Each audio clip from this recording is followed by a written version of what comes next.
Coucou tout le monde. Alors on se retrouve à 8h43 du matin car aujourd'hui c'est le grand jour. Je vais en Italie avec le terrain d'aventure du Péri. Donc aujourd'hui il me reste encore beaucoup de choses à faire. Premièrement déjeuner, ensuite me laver pour arriver en bombe. Il faut que je fasse absolument en valise parce que quand même c'est le plus important pour partir. Est-ce que je vous explique vite fait qu'est-ce qui se passe? Alors pour vous la faire courte, avec le terrain d'aventure du Péri, donc mon ASBL de jeunes où je vais depuis que j'ai 12-13 ans, je sais pas trop. En fait on nous a proposé de participer à un projet où tu devais raconter une légende en rapport avec l'écologie. Alors nous on a choisi de parler des arbres à clous. Je pense que je vous mettrai la vidéo que j'ai réalisée de A à Z pour un peu vous expliquer le truc. Et en fait avec ça on pouvait partir en Italie pour aller présenter ce projet à d'autres ASBL de jeunes. On a des Roumains, des Français, des Portugais et du coup des Belges nous. On part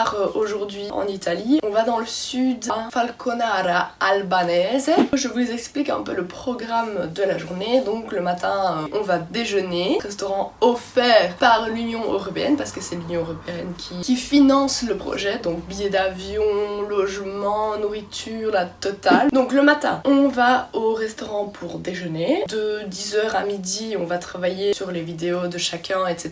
On va essayer de faire une grosse vidéo qu'on pourra envoyer après à l'Union Européenne. Ensuite à midi on mange au restaurant, de midi jusqu'au soir on va à la plage parce que vous savez en Italie il fait très chaud et il faut qu'on se repose. Et le soir, meilleur truc, on fait des soirées à thème. Donc ça veut dire qu'on va faire une soirée à thème sur la Belgique, une soirée à thème sur la France et c'est nous qui allons cuisiner les plats typiques de chaque pays. Du coup ça franchement c'est trop cool, je me réjouis de voir ce que ça va donner. Et donc là on part pour une semaine, plus d'une semaine en totale immersion étant donné que je vais être qu'avec des pays différents, enfin sauf la France, mais bon voilà ça du coup on parlera français avec eux. C'est parti pour la première étape de la journée, c'est-à-dire manger.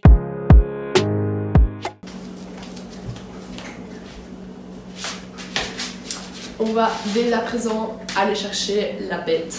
On voyage pas en American Twister, nous. Bon allez, go aller te remplir.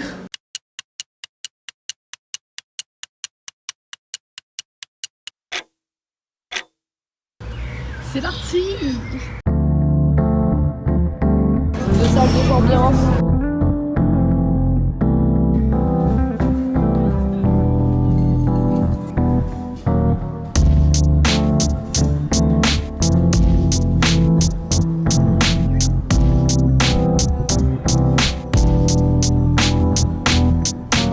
À un moment, on décide de se prendre un petit McDo parce qu'il était l'heure de manger, donc on s'est dit pourquoi pas. Alors de base, on avait pris à emporter, mais on s'est dit que voilà, il n'y avait pas de banc et tout ça dans l'aéroport, donc on a décidé d'aller dans le Quick. Et là, je me retourne et qui je vois? La rencontre la plus improbable, genre vraiment. J'aurais pu la croiser n'importe où, mais non, j'ai croisé ma cousine à l'aéroport. J'avais complètement oublié qu'elle partait ce jour-là. Je pense même que j'étais pas au courant. Et vraiment, on s'est croisés, mais c'était vraiment puissant quand on s'est vu. Le hasard fait bien les choses, comme on dit. Ensuite, on a embarqué dans notre premier avion parce qu'en fait on avait une escale à Rome et c'est souvent le cas pour les gens qui partent dans le sud, il n'y a pas beaucoup d'avions directs. Donc on arrive à notre première escale et qu'est-ce qu'on fait évidemment à Rome? On commence par manger une pizza, évidemment comment bien commencer le voyage en Italie. On embarque dans notre deuxième avion et on atterrit à Lamezia Terme qui est un petit aéroport dans le sud en Calabre et du coup c'est les gens de l'association qui sont venus nous chercher dans un van. On arrive à l'hôtel et là il y avait déjà les Portugais et les Italiens, donc on a fait connaissance avec eux. On n'est pas resté beaucoup parce qu'il était quand même 1h du matin, donc on était un peu crevés. Donc on est rentré dans l'immersion directe et puis on a été dormir. On commence la deuxième journée avec un petit déjeuner à l'italienne. On avait droit donc à un croissant et à un verre, enfin tu pouvais avoir du café. Ensuite on a encore fait connaissance avec les autres. Puis on mange à l'hôtel. On nous avait parlé d'un apéro dîner pour manger un truc léger avant d'aller à la plage, mais bien sûr que non, c'était un bon gros plat de pâtes, de quoi bien nous remplir avant d'aller à la plage. Franchement super, j'adore, merci les gars. Après ce repas bien lourd, on se dirige vers la plage. Donc on arrive finalement à la plage. En Italie vous avez pas beaucoup de plages gratuites, donc c'est souvent des leads, donc vous devez payer les sièges et tout ça, enfin voilà un système tapeur.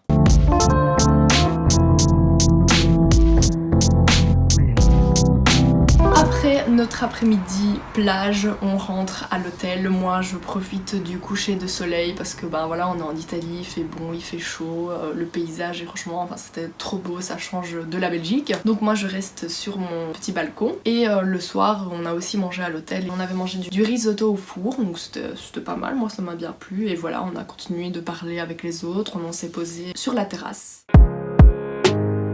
Troisième jour, tout le monde était enfin arrivé, du coup on a commencé dans le vif du sujet. On a commencé la journée en se rendant dans une école qui était en partenariat je pense avec l'association qui organisait l'Erasmus. On a fait connaissance avec tout le monde, du coup en anglais évidemment, hein, parce que sinon c'est pas marrant. On devait dessiner quelque chose qui nous représentait ou qui représentait notre pays. Et ensuite le présenter devant tout le monde. Donc moi j'avais dessiné Tomorrowland, parce que ben ça représentait la Belgique. Pour moi c'est quand même une grosse fierté d'avoir ça en Belgique. Et à travers ça, moi je pouvais aussi expliquer que j'aimais bien la musique, etc. Sortir, aller au concert, enfin bref. Puis on a joué avec les autres dans le couloir. Ce qu'il faut savoir aussi, c'est qu'on attendait beaucoup entre les activités parce que vous savez bien aussi, les Italiens ils sont toujours à la cool. Ensuite, on a été à la plage évidemment parce que vous savez, il fait chaud, on est fatigué, il faut se reposer et bronzer.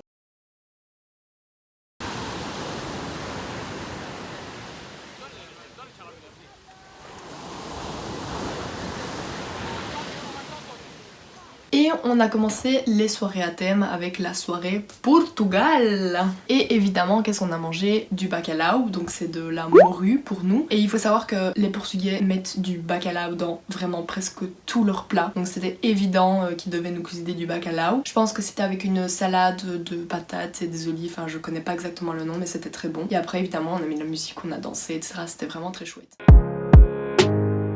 On commence notre quatrième journée, encore une fois dans l'école, et cette fois-ci c'est les Portugais qui font une présentation, enfin c'était un petit PowerPoint, etc. Ensuite on s'est dirigé vers Falconara Albanese, qui est un petit village dans la montagne, franchement c'est vraiment super mignon. On a été manger à midi dans un restaurant du coup du village, et évidemment qu'est-ce qu'ils donnent à manger à leurs chiens? Des pâtes. J'ai pas trop compris, mais écoute, pourquoi pas. Et franchement le restaurant, vraiment typique italien, j'ai vraiment beaucoup aimé, surtout la vue. La vue incroyable, des montagnes à perte de vue, mais c'est super beau, ça change vraiment des paysages en Belgique parce que du coup en Belgique on n'a pas de montagne. On a évidemment mangé des pâtes, mais bon, petite précision, moi j'étais à la table des Italiens parce que voilà, tout le monde me considérait un peu comme italienne infiltrée on va dire. Ensuite on a fait une petite marche digestive dans la ville de Falconara.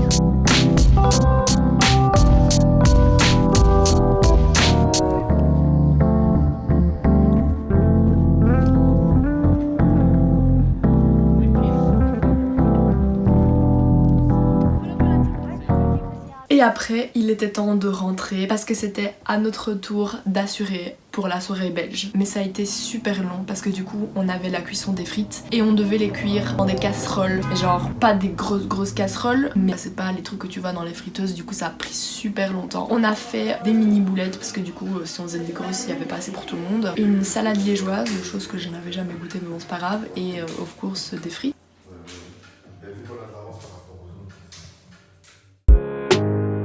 Le lendemain, on est encore retourné dans ce fameux resto, c'est un peu devenu notre restaurant de prédilection. Je pense qu'ils en avaient un peu marre de nous voir, mais bon c'est pas grave parce qu'en fait ils avaient vraiment privatisé, si je peux dire comme ça, le restaurant pour nous. En attendant de manger, je me posais avec ma copine portugaise qui est en art et franchement elle dessinait toujours tout et j'étais épatée. À un moment elle dessine même le portrait du big boss du restaurant parce qu'en fait elle avait dessiné le portrait d'un de ses amis portugais et le patron il a vu ça, il a été un petit peu jaloux, il a dit je veux la même. Enfin voilà, moi j'ai pas dessiné sur le mur parce que voilà je n'ai pas de talent artistique, mais j'ai écrit quelque chose sur le mur parce que j'ai vu qu'il y avait plein d'écritures et tout ça, du coup j'ai demandé si je pouvais. Ensuite on a été visiter un petit musée de la ville, on a fait une visite avec le maire et tout, franchement la totale. On a vu des objets que les Italiens utilisaient avant. Il y avait aussi des vêtements traditionnels pour les mariages, etc. Donc voilà, c'était plutôt intéressant de voir la vie d'avant à Falconara Albanese. Et après, on a revêtu nos plus beaux vêtements pour la soirée dont je vous laisse deviner le thème. Évidemment, la soirée Italia. Moi, j'avais mis mon top vert, un short blanc et le sac rouge. J'étais aux couleurs de l'Italie. Franchement, j'étais trop fière de mon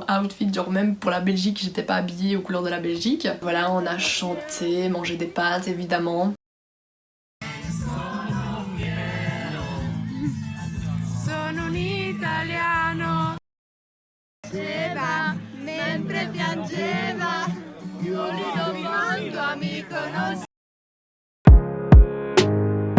Vous commencez à connaître nos journées typiques, donc on a commencé notre journée à l'école, on a fait une sorte de mosaïque avec des bouchons de bouteilles qu'on avait triés la veille, et en fait c'est le visage de quelqu'un. Alors il m'a fallu du temps pour comprendre ce que ça représentait, mais en fait c'est le visage d'un viking qui a joué un rôle dans l'histoire de la ville, et du coup c'était important pour le projet de représenter ce personnage. On est ensuite retourné à Falconara pour manger des pinze, attention, différentes de pizze. En fait les pinze c'est comme des pizzas, sauf qu'en fait la pâte est beaucoup plus fine. Donc c'était tout aussi bon, mais par contre sacrilège, les Roumains ils font vraiment des trucs bizarres. Vraiment je vous aime les gars, mais plus jamais, je veux plus jamais voir ça. On a ensuite été dans une réserve naturelle, ça s'appelle Il Bosco di Emi. On a été là pour se rafraîchir, voilà, on a passé un bon moment. Ensuite direction l'hôtel pour se préparer pour la soirée. Donc on est passé dans un petit village tout près de l'hôtel, et avec le coucher de soleil c'était franchement trop mignon. Enfin vraiment les maisons typiques italiennes encore une fois. On a été se préparer pour passer la soirée dans une ville. Il y avait une petite fête de village, du coup on est passé faire un petit coucou. On a mangé là-bas, on a évidemment mangé une glace, pas de voyage en Italie sans manger de glace. Et ensuite on se promenait dans la ville et on a entendu de la musique. Et du coup bah moi j'ai trop voulu aller voir ce que c'était. Et on arrive, en fait pas du tout, c'était des jeunes qui avaient installé des baffles, enfin il y avait carrément le setup DJ. Du coup on a demandé si on pouvait s'incruster et on a passé la soirée là-bas, c'était franchement trop cool.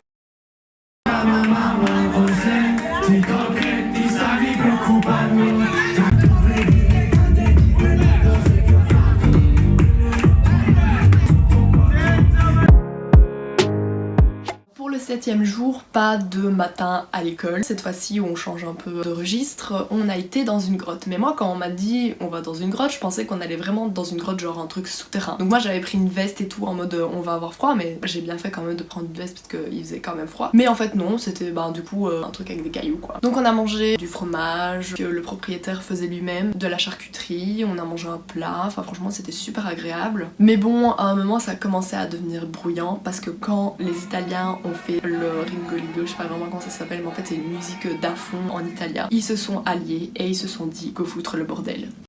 Il y a juste une petite partie du groupe qui est restée. En fait c'est le propriétaire qui nous a fait visiter son usine de fromage et il nous a fait visiter son jardin, franchement encore une fois avec une vue mais magnifique.